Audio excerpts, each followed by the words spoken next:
Kuhusiana na afya za baadhi ya wachezaji wetu ambao katika mechi ya fainali ya Kombe la Muungano walionekana kufanyiwa mabadiliko kwa sababu za majeraha za hapa na pale, ninayo taarifa njema sana kwenu wana Simba ya kwamba wachezaji wote ambao walionekana kufanyiwa mabadiliko kwa sababu za kiafya, wote hali zao ziko vizuri kweli kweli.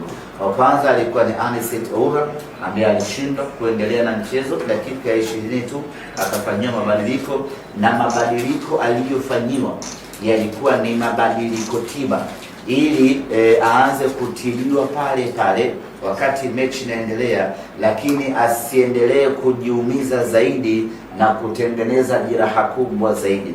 Kwa hiyo benchi la ufundi kwa kushirikiana na jopo la madaktari wakaona tumpe na tumtoe kwenye mchezo huu ili aanze kupatiwa matibabu hapa hapa na kuzuia riski ya kutoumia zaidi. Na hiyo ndio faida ya kuwa na wataalamu katika benchi la ufundi.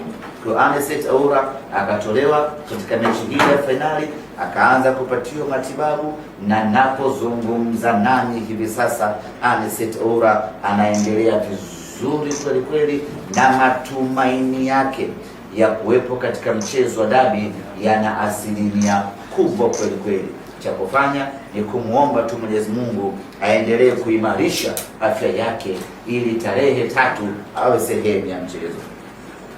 Lakini Dickson Kibabage vile vile na yeye alifanyiwa mabadiliko baada ya mwili wake kutingishika. Tunamshukuru Mwenyezi Mungu kwa ripoti ya madaktari ambayo nimeipokea asubuhi leo. Kibabage yuko salama wa salmin, yuko mzima wa afya. Maana yake ni kwamba Jumapili atakwenda kujitutumua kama kawaida.